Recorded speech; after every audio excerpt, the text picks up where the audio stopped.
ولذا قال صلى الله عليه وسلم في رمضان قال استكثروا من 4 خصال، استكثروا فيه من 4 خصال: خصلتان ترضون بهما ربكم جل وعلا، وخصلتان لا غنى بكم عنهما، فأما اللتان ترضون بهما ربكم فشهادة أن لا إله إلا الله وتستغفرونه.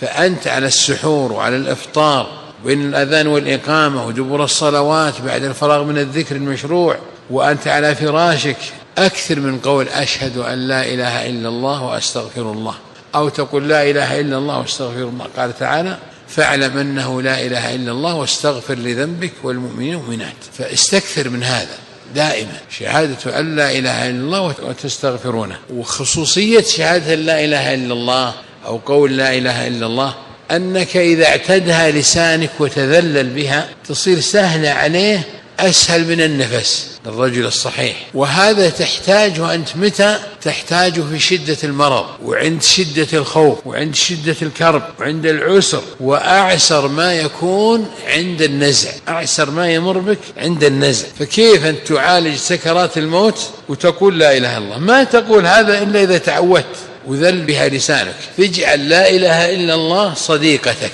لا تعود لسانك كلمة أكثر منها حتى تجدها أحوج ما تكون إليها، شهادة أن لا إله إلا الله وتستغفرونه. فإذا جمعت بين التوحيد والاستغفار ما يبقى لك ذنب، لأن التوحيد يجب الذنوب والاستغفار يمحو الخطايا. فاستكثر من هذا في رمضان: لا إله إلا الله واستغفر الله، أشهد أن لا إله إلا الله واستغفر الله. قال صلى الله عليه وسلم: وخصلتان لا غنى بكم عنهما تسألون الله الجنة وتعوذون به من النار. فإنه ثبت في الصحيح أن المؤمن إذا قال 3 مرات اللهم نسألك الجنة، قالت الجنة نفسها اللهم أدخله إياي. وإذا قال 3 مرات استجيرك من النار، قالت النار يا ربي أجره مني. فيقيض الله لك من خلقه من يعينك على تحقيق مطلوبك.